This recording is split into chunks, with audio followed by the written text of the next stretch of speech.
नमस्कार। मंथन में स्वागत है आप सभी का। मैं हूं आपके साथ योगिता सिंह। आज मैं आपको एक ऐसी शख्सियत से मिलवाने वाली हूं जिन्हें आपने फिल्मों में देखा है, थिएटर्स भी बहुत ज्यादा कर चुके हैं, और सबसे खास बात यह है ना कि आप उन्हें देखकर पहचान सकते हैं सिर्फ इसलिए क्योंकि फिल्मों में उन्होंने काम किया है। फैमिली मैन 2 में थे वो, ब्रीथ करके एक मूवी आई थी वो, उसमें भी थे। उसके अलावा भी बहुत सारे प्रोजेक्ट्स में वो निरंतर दिखते रहते हैं। लेकिन खासियत पता है क्या है? खासियत है उनकी आवाज। उनकी जो आवाज है ना, जब आप उसे सुनेंगे तो आपको लगेगा कि अरे ये आवाज तो हम रोज सुनते हैं। कहाँ सुनते हैं, कैसे सुनते हैं, आपको सब पता लग जाएगा। तो मैं उनके बारे में बहुत ज्यादा आपको नहीं बताना चाहूंगी। मैं चाहूंगी कि मैं सीधा उन्हें आमंत्रित कर लूं। उनका नाम है विजय विक्रम सिंह। अब ये शख्सियत जो है, उनकी आवाज से आप उनके पहचान के बताइए कि आपने उन्हें कहाँ सुना है। तो चलिए मैं उन्हें सीधा जोड़ती हूँ। नमस्ते, वेलकम। थैंक यू, बहुत बहुत शुक्रिया। It was so lovely. It was so lovely. Sorry. आपकी आवाज सुन के मुझे आपकी आवाज सुन के अचानक आभास हुआ कि मैं बिग बॉस के घर में हूँ, जबकि वहां जाने के नाम पे भी मुझे डर लगता है, पर मुझे ऐसा लगा। ये अच्छा, एक बात बताइए सर, अभी आप फ्री हैं? You have been working so hard, अभी बहुत सारे प्रोजेक्ट्स में भी चल रहे हैं, आपके काम भी चल रहे हैं, तो अभी आप थोड़ा सा फ्री हैं फॉर 10-15 मिनट्स? हाँ हाँ, बिल्कुल बिल्कुल। अभी मतलब जल्दी जल्दी शुरू कर देते हैं। शुरू करें बिल्कुल। अंताक्षरी लेकर हरि का नाम। समय बोलो बिताने राम के राम। लिए करना है कुछ काम। Perfect perfect. जी। अच्छा, एक बात बताइए, आपने जिंदगी के हर रंग देखे हैं, है ना? हर चीज देखी है, हर कलर्स देखे जी। हैं, ब्राइट कलर भी देखा है, लाइट कलर भी देखा है, नो कलर भी देखा है। तो आपका जो ये रंग चल रहा है जिंदगी का, जिस रंग में अभी आप रंगे हुए हैं, कैसा लग रहा है? बहुत ही अच्छा।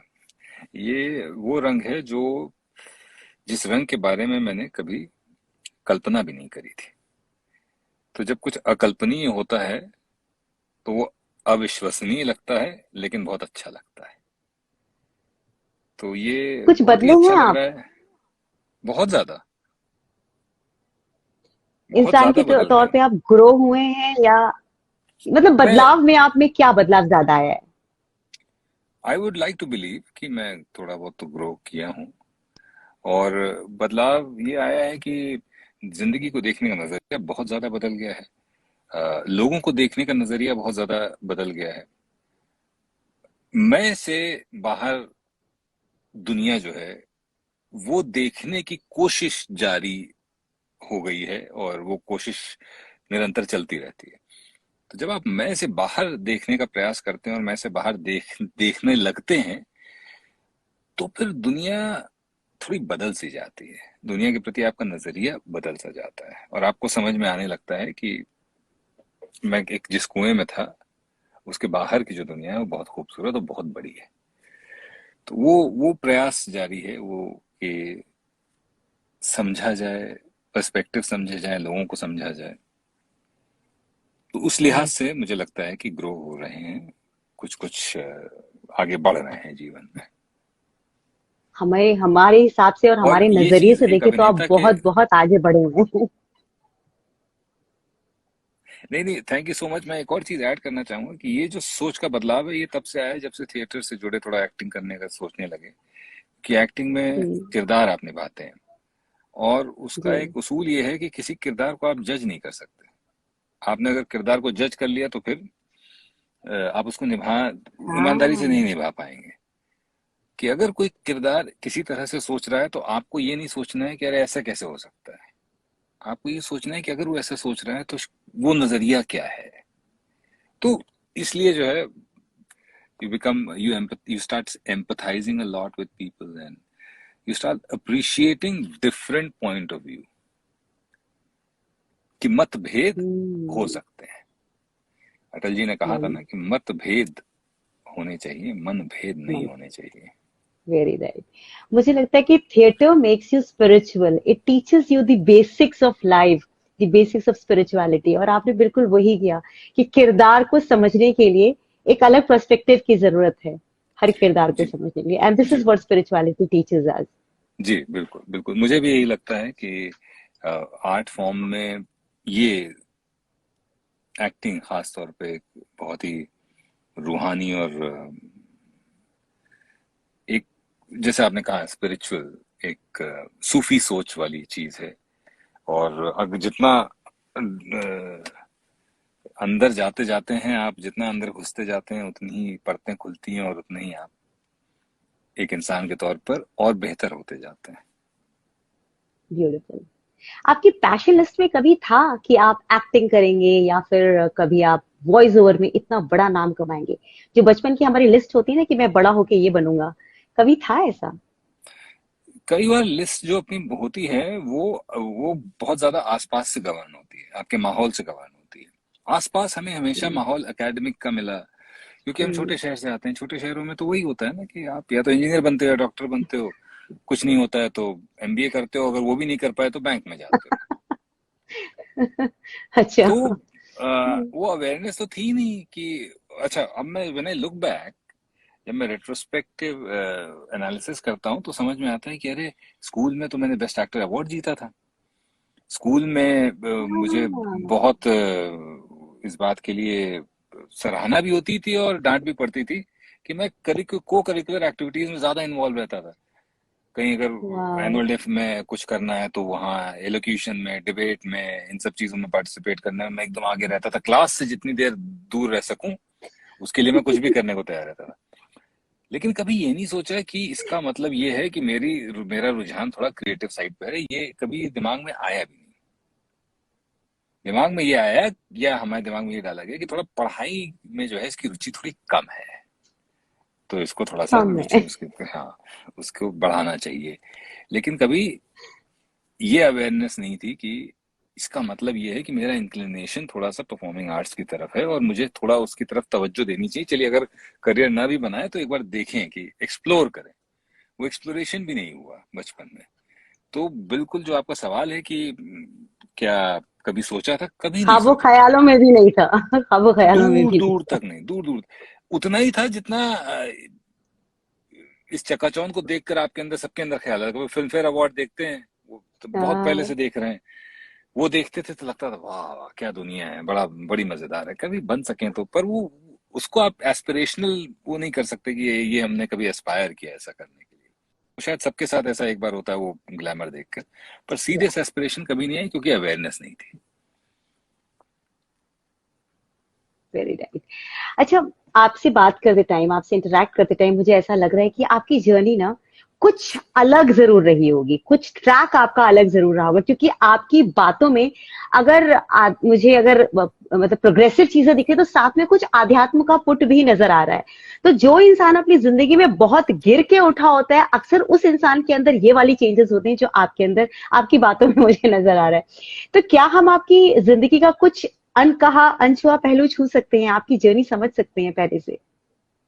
मेरी जर्नी तो खैर टेड टॉक पे भी बाहर है, जोश टॉक पे भी बाहर है। और जो आपने अच्छा। कहा वो बिल्कुल बिल्कुल सही है। अ, ऐसे ऐसे अनुभव हुए हैं जो इंसान जिंदगी में अपने आखिर में, जिंदगी के अंतिम पड़ाव में करता है, वो हमने जो है जिंदगी की शुरुआत में कर डाले। हम अल्कोहलिक हो लिए, हम डिप्रेशन का शिकार हो लिए, हम मरते मरते बचे 26 साल की उम्र में। छब्बीस ओह, साल की उम्र में मतलब 15% चांस दिया गया हमें सर्वाइवल का। मतलब ऐसा किस लिए? क्योंकि शराब बहुत पीते थे, 19 साल की उम्र से शराब पीते थे। तो आप अरे, बिल्कुल सही। तो ये सारी चीजें जब आपकी जिंदगी में आप होती नहीं है, इनको जब आप जिंदगी में ये सारी चीजें कर लेते हो, तो आपकी जिंदगी को देखने का नजरिया ही बदल जाता है। और आप थोड़े आध्यात्मिक भी हो जाते हो, और थोड़ा सा आपका जो वैल्यू अटैच्ड होती है लाइफ के प्रति, वो थोड़ी सी बढ़ जाती है। तो ये सब करके मैं वापस आया हूँ। 26 साल की उम्र में सब कर करा के एकदम मतलब क्लीन हो गया था। 27 साल से मैं I am living a clean life from 27 years. तो आज कितने साल हो गए? 17 साल हो गए। 17 years I am living a clean life. तो आप समझ सकती हैं कि जिसने इतनी शुरुआत में ही इतने कांड कर डाले हों, उसका जिंदगी का जो नजरिया है और जो सोच है वो एकदम अलग, थोड़ी थोड़ी सी तो अलग होगी। एकदम अलग तो चलिए नहीं कहेंगे, लेकिन हाँ थोड़ी सी तो अलग होगी और है। वो असल में क्या है कि जो लोग आपको जानते होंगे, मैं तो आपको बहुत कम जानती हूँ, आपकी सिर्फ आवाज सुन रखी है, लेकिन जब आपसे इंटरेक्ट किया और आपने जब कुछ चीजें बोली, उसी से आभास हुआ कि आप में कुछ चीजें अलग हैं जो हर किसी में नहीं होता है। तो वो जज करना इजी था शायद, वो हर कोई कर लेता होगा जो आपके करीब होगा, वो आपको पहचान जाता होगा इन चीजों को लेकर के। शायद शायद। तो जो ये एक अच्छाई आपके अंदर आई है सारी बुराइयों की जीत के बाद जिन बुराइयों को जीतने के बाद आप में जो चीजें आई हैं, जो ट्रांसफॉर्मेशन आया है, इसमें भी मैं ये जानना चाहूंगी कि ये मीडिया की तरफ आना, आवाज की दुनिया की तरफ आना, ये मुझे तो बहुत बड़ा मिरेकल लग रहा है। मतलब कैसे आए होंगे आप यहाँ पे? ये सब किस्मत है। लेकिन एक चीज मैं आपको बताता हूँ, बुराई जो जो भी बात आपने कही कि जो इन सब सारी बुराइयों से आपने निजात पाई, जीत पाई, बुराई ये सब नहीं थी। बुराई सिर्फ एक थी, बुराई थी the failure to accept failure. Oh, there was in some सब, फेलियर जिसकी वजह से आप इस तरफ इंक्लाइंड हो गए थे। जी हाँ जी हाँ, तो वो the failure to accept failure in life led to all this. तो जो कमी थी मेरे अंदर वो सिर्फ एक ही थी, वो ये थी कि मैं इस बात को एक्सेप्ट नहीं कर पाया कि जीवन में गिरना और फिर गिर के उठना, तो ये तो कंटिन्यूअस प्रोसेस है। मुझे लगा कि जिंदगी खत्म हो जाती है अगर आप एक बार गिर जाते हैं, तो जिंदगी खत्म हो गई। जबकि कहाँ है कि गिरते हैं शहसवारी मैदान जंग में, वो तिफल क्या गिरे जो घुटनों के बल चले। तो जब घुटनों के बल नहीं चल रहे हैं तो फिर गिरने से क्या डरना। लेकिन ये सारी समझ गिर के आई, गिर के और बहुत ज्यादा चोट खा के आई। तो जो बुराई थी वो सिर्फ एक थी, वो ये थी कि मैं इस बात को कबूल नहीं कर पाया, एक्सेप्ट नहीं कर पाया। इस बात का मेरे अंदर ये कहीं ना कहीं ये कमी रह गई कि फेलियर को मैं डाइजेस्ट नहीं कर पाया। कमजोर था, मैं अपने आप को कमजोर कहूंगा इस बात के लिए। और उसकी वजह से बड़ी बड़ी सारी दिक्कतें हुई। लेकिन जब आंख खुली, जब जागो तब सवेरा, जब आंख खुल गई, सवेरा हो गया, वहां से हम संभल गए थोड़ा सा। अब आते हैं ये जो वॉइस ओवर का है, तो इसका तो वैसे दूर दूर तक कोई पता ही नहीं था। और ना आवाज था। लोगों ने कई बार कहा, किसी ने कहा आपकी आवाज बहुत अच्छी है, आप पे तो बहुत लड़कियां मरती होंगी, ये इस तरह के मैंने कॉम्प्लीमेंट सुने। मैंने कभी सीरियसली लेने का नहीं है, तो कभी ऐसा कुछ हुआ ही नहीं जीवन में, तो वो मैं क्या लैंडलाइन बताऊं। का जमाना था ना, वो लैंडलाइन का जमाना था, तो हो सकता है। हाँ, लेकिन लैंडलाइन के जमाने में भी आवाज से कुछ हुआ नहीं, मतलब उस तरफ ही कुछ हो गया होता, वो भी अच्छा। कुछ नहीं हुआ। हाँ, अच्छा। लकीर के फकीर ही रहे जिंदगी भर। तो हाँ। 29 साल की उम्र में नौकरी करते हुए किसी ने बताया कि आपकी आवाज अच्छी है, तो मैंने कहा नहीं भाई, मैं गाना नहीं गा पाता मैडम। तो उन्होंने कहा अरे हाँ। भाई, आवाज अच्छी है, गाने खाली गाना ही नहीं होता, आवाज से और भी चीजें की जाती हैं। और at that age, at the age of 29, तो at the age of 29 I got the exposure of this career of voice. और वो मुझे बहुत अच्छा लगा एक्सपीरियंस। तो उन्होंने क्या किया कि भाई आप की आवाज अच्छी है, फिर वो मुझे स्टूडियो ले गई और उन्होंने दिखाया, और फिर हम्म। उन्होंने मेरा ऑडिशन करवाया। हम्म। ऑडिशन बहुत बुरा हम्म। था। स्टूडियो इंजीनियर ने कहा भाई कहाँ से पकड़ लिया है, आवाज ठीक है लेकिन बहुत कुछ करना है इनको। तो वो बात रह गई कि बहुत कुछ करना है। मैंने कहा ठीक है, हम करेंगे। और फिर वहां हाँ। से वो शुरू हुआ सब मामला कि तैयारी, मतलब वॉइस ओवर्स को समझना शुरू किया।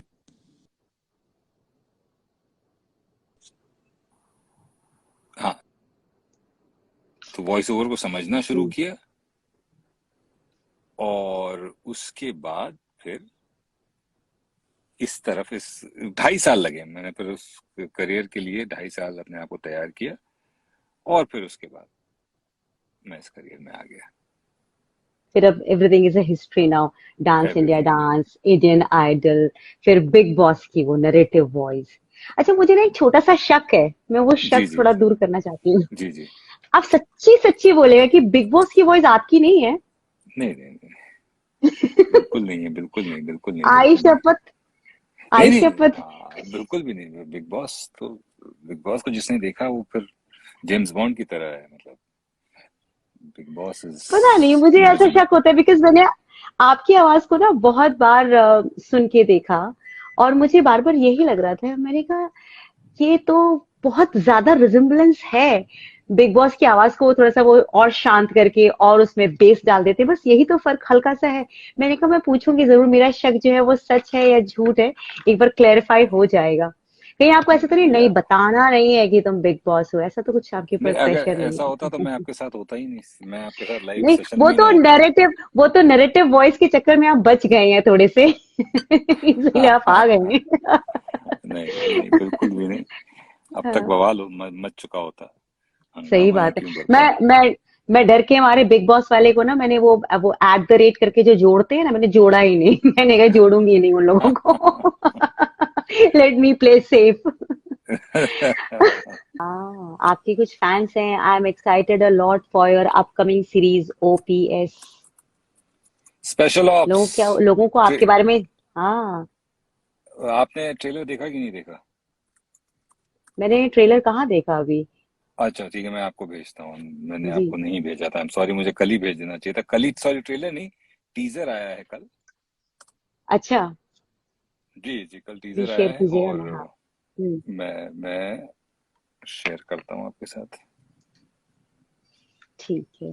जी जी, हम लोग कहाँ पे थे? तो वो हाँ। मैं आपको जर्नी बता रहा था।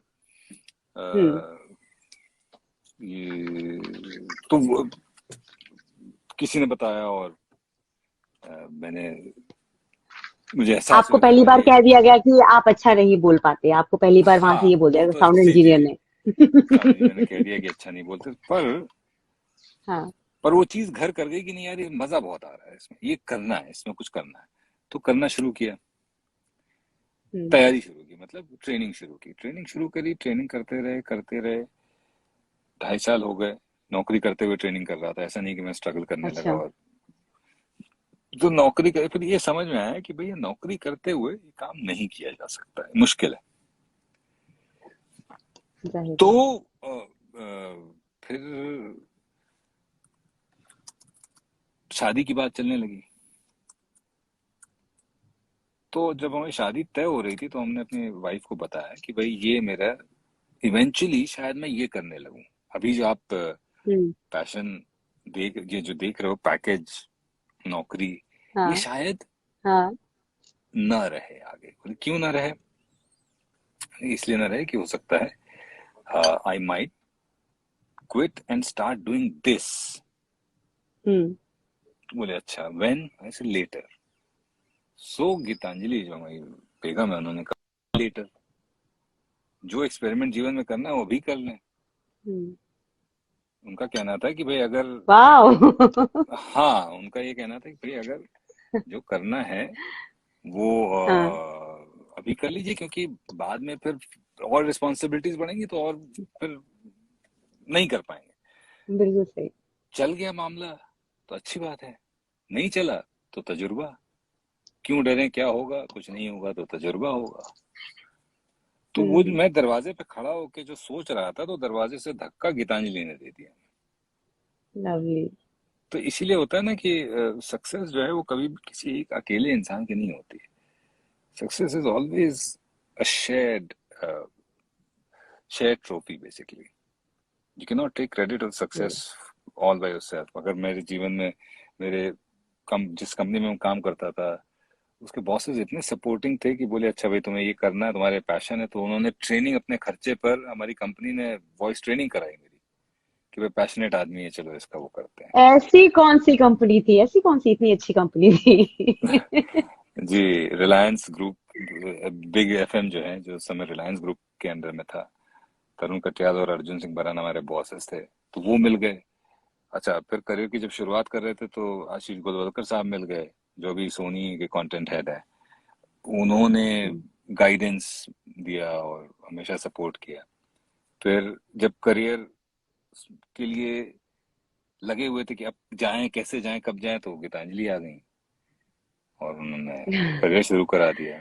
तो करियर के हर पड़ाव पे कोई ना कोई आपको मिलता रहता है। तो सफलता कभी भी अकेले की नहीं होती। सफलता हमेशा जो है वो आपसे ज्यादा उन लोगों की होती है जो आप, जिन्होंने आप में बिलीव किया। तो ये तो सब उन्हीं लोगों का किया जा रहा है।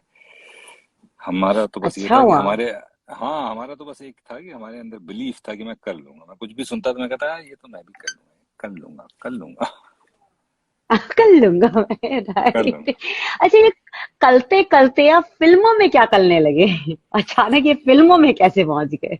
ये भी एक इत्तेफाक था कि वॉइसिंग करते करते एक समय आया जब लगा कि अब थोड़ा सा स्टैटिक हो गया मामला और हम्म, कुछ नया सीखना चाहिए। तो किसी ने बताया थिएटर करो। थिएटर करने से क्या होता है कि आपकी आवाज खुलती है, you get introduce to your voice and you get introduce to your emotions. तो मैंने थिएटर शुरू किया। अगेन गीतांजलि जी इसमें भी बहुत होती कि अच्छा करना है, हाँ तो करो करो, तो पुश कर करके करके करा दिया। थिएटर थिएटर करने लगे, फिर एक्टिंग की तरफ थोड़ा सा वो आ गया, रुझान होने लगा कि कर सकते हैं, पर थिएटर ही कर रहे थे। कैमरे के सामने कभी नहीं सोचा, कभी ऑडिशन वडिशन नहीं देने जाते थे। फिर मुकेश चावड़ा साहब से मुलाकात हुई। उन्होंने वो मुझे चाहते थे कि मैं संजना को दिल बेचारा के लिए वॉइस के लिए थोड़ा ट्रेन करूं, क्योंकि फिल्म उनकी वॉइस ओवर पे अच्छा, चलनी थी।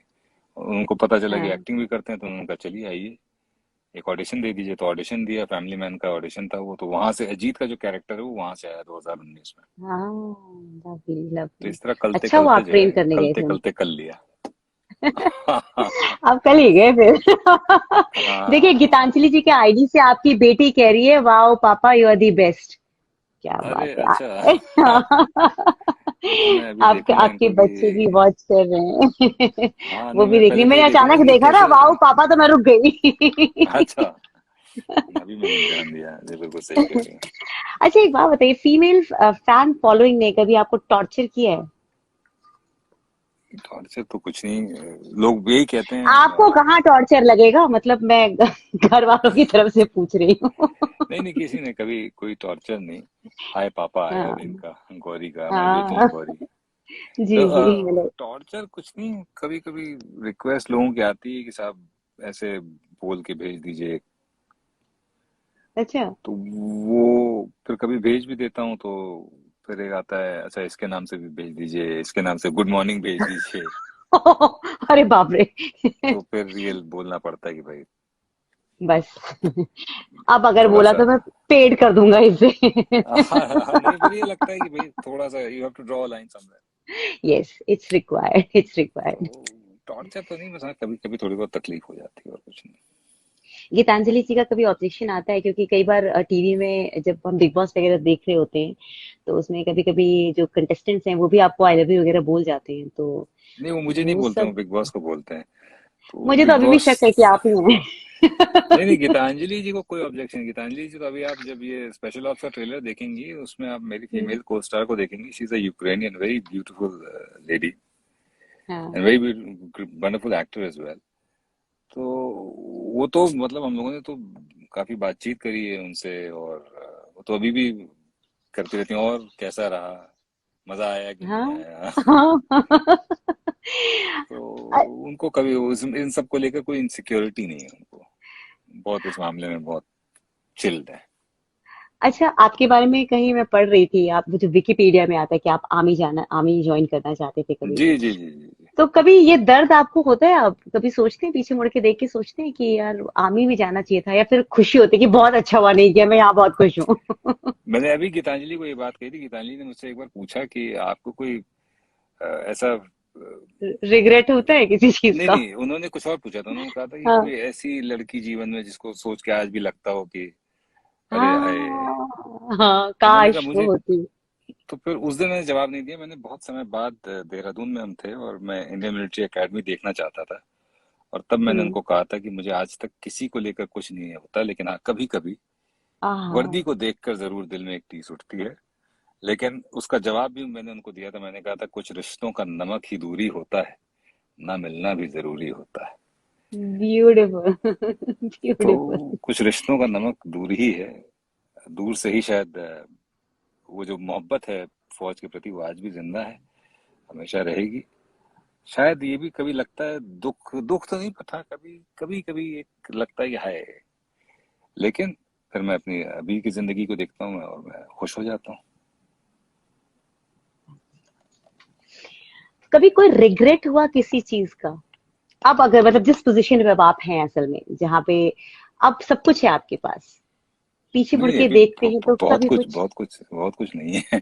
बहुत कुछ लेना वो है। तो देखिए, वो तो हमारी आकांक्षाएं खत्म नहीं होगी, वो खत्म नहीं तो खैर होगी। मिलती रहेंगी पूरी जिंदगी। हाँ, रिग्रेट हमेशा पर फिर शॉर्ट भी टर्म रहता है। लॉन्ग टर्म में आज तक कोई ऐसी चीज नहीं जिसका रिग्रेट रहा हो। शॉर्ट टर्म में हमेशा रहता है, कोई प्रोजेक्ट चला गया तो महीना भर परेशानी होती है, अरे यार मिल जाता तो ये वो ये वो। पर 6 महीने बाद उसका जवाब भी खुद ही मिल जाता है। आपको लगता है नहीं ठीक है, जो हुआ वो हुआ। अच्छा हुआ। जो, हाँ, जो जो नहीं मिला उसके पीछे भी कुछ कारण था, और जो मिलना था वो मिल गया। आपकी फ्यूचर प्लानिंग्स कुछ खास आपने सोचा हो? बहुत ज्यादा प्लान तो करते नहीं, बहुत आगे का, बस यही एक स्टेप से दूसरे स्टेप की तरफ जब जितना प्लान होता है उतना ही करते हैं। अ, क्योंकि 6 साल पहले मैंने सोचा नहीं था कि मैं एक्टिंग करूंगा। अब मैं एक्टिंग के लिए बहुत सीरियस हूँ। अब जिस तरह से ऑडिशन के लिए मैं अच्छा। तैयार करता हूँ और जिस तरह से ऑडिशन में देता हूँ, मैंने कभी सोचा नहीं था कि मैं ये करूंगा। तो इसलिए मैं कोई प्लानिंग नहीं करता, एक ही प्लानिंग करता हूँ, ये कि जो आएगा उसको ये नहीं हम्म। कहूंगा वाई, उसको कहूंगा वाई नॉट। तो बस एक ही चीज खुली रखी है मैंने, वो है अपनी एक्सप्लोरेशन की आंख, कि कुछ ना कुछ एक्सप्लोर करते रहते हैं। रेजिस्टेंस बहुत आता है, उस रेजिस्टेंस को ओवरकम करके वो एक्सप्लोरेशन करते रहते हैं। जहां मजा आता है वहां आ जाता है, वहां रुक जाते हैं थोड़े समय के लिए। और ज्यादा मजा आता है तो जहां रुके हैं उसको अपने साथ लेके चल देते हैं। तो बहुत सुंदर। वॉइसिंग से एक्टिंग हो गया, और वॉइसिंग हम्म। से वॉइस ट्रेनिंग की तरफ आ गए। अभी हम्म। कॉर्पोरेट ट्रेनिंग भी करते हैं, कॉर्पोरेट लीडर सीनियर एग्जेक्स के लिए, एक्टर्स के लिए वॉइस ट्रेनिंग करते हैं, कराते हैं। एक्टिंग कर रहे हैं, वॉइसिंग कर रहे हैं। देखते हैं आगे क्या होगा, तो इसलिए प्लान नहीं करते, कुछ बहुत ज्यादा प्लान नहीं करते। मुझे लगता है कई बार अपनी प्लानिंग से ज्यादा अच्छी ऊपर वाले की प्लानिंग होती है ना, आपको उन्होंने आपकी प्लानिंग से ज्यादा चीजें पकड़ा दी हैं, तो उन्हें हैंडल भी तो करना है, वो भी तो एक बहुत बड़ा टास्क होता है, to handle all that has been given to you. अच्छा, स्क्रिप्ट लिखी सक्सेस और हुई है, फेलियर। हम्म। स्क्रिप्ट लिखी हुई है। सिर्फ आपका काम स्क्रीन प्ले भरने का, और कुछ नहीं है। स्क्रिप्ट तो लिखी हुई है पूरी। I believe this, even I believe this. जी, जी। ये आपका एक सक्सेस और आपका एक फेलियर। इन दोनों को बैलेंस करना आज की युवा पीढ़ी को नहीं आता, एक्सट्रीमिस्ट हो जाते हैं। शायद आपका जब दौर था तो आप भी एक्सट्रीमिस्ट हो गए थे। आप अब लोगों को क्या सलाह देते हैं, अगर आप किसी व्यक्ति को देखते हैं कि फेलियर आया और वो फिर हैंडल नहीं कर पा रहा, कई लोग सक्सेस को भी हैंडल नहीं कर पाते, वो बिल्कुल बाहर हो जाते हैं अपने आपे से, ऐसे लोगों को बैलेंस करने का कोई टिप है आपके पास? सक्सेस का पता नहीं, बहुत ज्यादा सक्सेस मिली नहीं है। फेलियर का मैं बता क्या सकता हूँ, बात कर रहे हैं? मुझसे ज्यादा फेलियर, और मुझसे ज्यादा फेलियर का अनुभव, और मुझसे ज्यादा फेलियर को बुरी तरीके से ट्रीट करने का अनुभव किसी के पास नहीं होगा। मतलब बहुत कम लोगों के पास होगा। तो इसलिए फेलियर से जो चीज सीखी है, फेलियर ना हैंडल कर पाने की वजह से, वो ये है कि सचिन तेंदुलकर, जिनको भगवान कहा जाता है क्रिकेट का, उन्होंने तकरीबन 700 इनिंग्स खेली, तकरीबन सारे फॉर्मेट्स में मिला के। और उनके 100 सेंचुरीज हैं, सारे फॉर्मेट्स में मिला के 100 सेंचुरीज हैं। मतलब 600 इनिंग्स ऐसी हैं जहां उन्होंने सेंचुरी नहीं मारी। हम्म। तो उन 600 में से शायद तकरीबन 150 फिफ्टीज होंगे उनके। तो 100 और 50 मिला के 250 से पौने 300 हैं उनके। हम्म। यानी कि तकरीबन 350 इनिंग्स उनकी ऐसी हैं जहां पे उन्होंने 50 से कम का स्कोर किया, जो उनके लिए एक ऑकवर्ड है। उनके उनके लिए एक उनके स्टैंडर्ड से एक फेलियर है। राइट। तो सचिन जैसे जब भगवान खुद फेल हो सकते हैं, तो हमारा आप तो इंसान है। हाँ। और दूसरी बात यह है कि सक्सेस, सिर्फ जीवन में सक्सेस मिलती रहे ऐसा होना नहीं, फेलियर मिलेगा ही मिलेगा। तो जब उनको मिला, सचिन को मिला, तो हमको भी मिलेगा। आप कैसे उसको हैंडल करते हैं, ये डिफाइन करेगा कि आप क्या बनेंगे आगे चल के। या तो आप टूट जाएंगे, या वो कहते हैं ना, बिखर जाएंगे या निखर जाएंगे। जितना कोशिश करें कि ना बिखरें, उतने चांसेस इस बात के होंगे कि आप निखर जाएंगे। और कुछ ना कुछ फेलियर के जो लेसन होते हैं वो जिंदगी भर के होते हैं। सक्सेस से सिर्फ ईगो बूस्ट होता है। तो सच अ और ब्यूटीफुल था।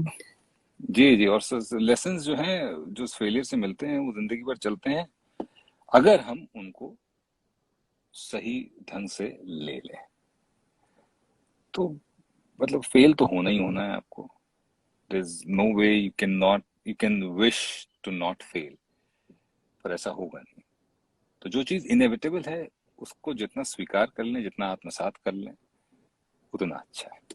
इजियर सेड देन डन, आसान है कहना, अपनाना मुश्किल है, लेकिन अगर अवेयरनेस रहेगी तो मिल जाएगा। आराम से हो। आपके आने वाले प्रोजेक्ट्स कौन से हैं? स्पेशल ऑप्स आने वाला है, 2 और की शूटिंग शुरू होने वाली है अभी हाल फिलहाल में। इंडियाज बेस्ट डांसर के लिए वॉइस ओवर कर रहा हूँ, वो लॉन्च होगा, आज ही लॉन्च हो रहा है, प्लीज देखिएगा जरूर। अच्छा, जी, जरूर जरूर। बिग बॉस चल रहा है, और तो यही सब है, यही सब करते रहेंगे। बस ये छोटे मोटे काम आप करते रहते हैं। जी इट्स सो जी, इंटरेस्टिंग टू और नो। बहुत जल्दी एक एक्टर के लिए वॉइस वर्कशॉप लेकर आ रहा हूँ, क्योंकि बहुत दिनों से लोग ये कह रहे हैं, तो वो भी पाइपलाइन में है। लवली। मेरी तरफ से बहुत बहुत शुभकामनाएं आपको।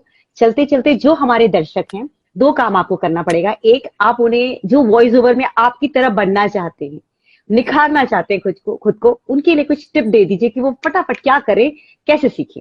एक वो बता दीजिए। ये बहुत लंबा प्रोसेस है, और उसकी अच्छा। शुरुआत होती है सांस से। तो हम्म। अगर आपको वॉइस ओवर आर्टिस्ट बनना है या एक्टर बनना है, तो अपनी सांस पे काम करना शुरू करिए। Start working on your yes. Breath. Breath पे कंट्रोल पा लिया तो आधे से ज्यादा काम आसान हो जाएगा।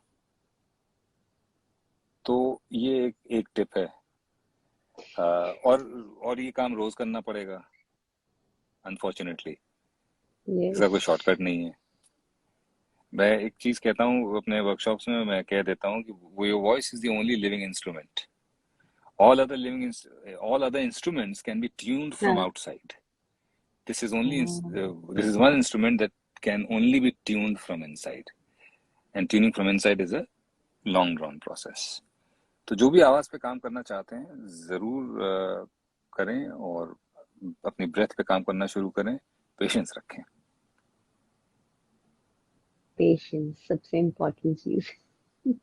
और दूसरा, जो इस करियर में आना चाहता है, उसको ना सुनने की आदत डालनी पड़ेगी।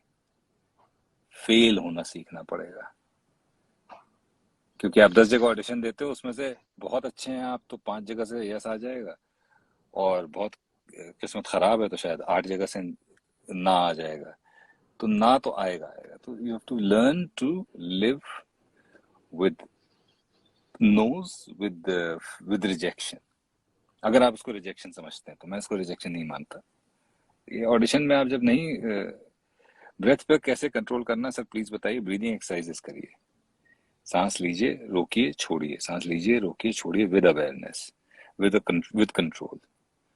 थोड़ा सा लंबा प्रोसेस है साहब, इस सेशन में नहीं हो पाएगा आई थोड़ा। स्वेयर। हाँ। मतलब उनको उनको सवाल जो ये राज सिंह साहब ने पूछा है, तो मैं वही बता रहा था कि अभी हमारा सेशन अटेंड करिए, या यूट्यूब वगैरह पे देख लीजिए, आपको मिल जाएगा।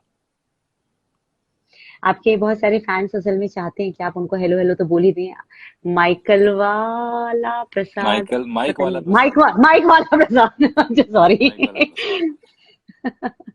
इन्होंने या कुछ कहा है, good to hear. Yes, thank you. बेगम भी हैं साथ में, थैंक यू। हाँ। वो कौशल भी गौरी हैं। कह रही है आपको, वो गौरी कह गौरी रही है कह रही हैं, आपको। हाँ हाँ। हाँ। तो ये है, जब भी आप लाइव कुछ होते लोग हैं, किसी मुझे के भी, साथ ही आते हैं। हाँ, किसी ने आपसे शिकायत भी की है, आपसे वो अकेले मिलना चाहते हैं लोग। तो एक बार अच्छा बैठ अच्छा। के अकेला लाइव भी कर लीजिए आप। हाँ ठीक है ठीक है ठीक है ठीक है जी, मैं लाइव करूंगा इनके साथ भी। एक अकेला लाइव कीजिए आप, ताकि लोग जो है आपसे अकेले में बात करना चाहते हैं, तन्हाई चाहते हैं आपके साथ। तो नहीं, बिल्कुल नहीं है। थैंक यू विजय जी, आपके साथ बात करके मुझे बहुत अच्छा लगा। बहुत नई चीजें सुनने को और सीखने को मिली हैं। और बेस्ट पार्ट ये है कि एक इंसान के तौर पर आपको समझना, मुझे लगता है कि वो कहीं ज्यादा अच्छा रहा। बिग बॉस के तौर पर तो आपको दुनिया जानती है, पर एक इंसान आप कैसे हैं वो समझना एक बहुत ही खुशनुमा, मेरे लिए ये आधे घंटे जितना भी वक्त गुजरा, it was a learning experience. I loved listening you, hearing you and knowing thank you. You, thank you so much. It's so nice of you to say these kind words, and thank you to everyone who joined in. आपका बहुत शुक्रिया कि आपने बुलाया, और thank you to Gauri, जो हाँ, आजकल she has मुझे been so मैसेज करती जा रही हैं। kind. She's so kind. बच्चे मैंने कितने अभी अच्छे होते हैं। मुझे घर जाके पूछना है कि पढ़ाई कहाँ कब हो रही है। वो भाग जाएगी अभी लाइफ में से। But thank you so much for having me on your Insta Live. Thank you. Thank you so much. Thank you for, bringing all sparkles in my show. Thank you very much. Pleasure. Bye bye. Yeah, bye-bye. Bye. Thank you all for joining. Thank you so much. We had Vijay Vikram Singh ji with us, जिनकी आवाज अब big boss में सुनते हैं और बहुत सारे shows में आपने उनको, अब जो नए सीरीज आ रही है आपने उनको उसमें भी देखा है. तो please keep watching and take care of yourself. Take care. Bye bye.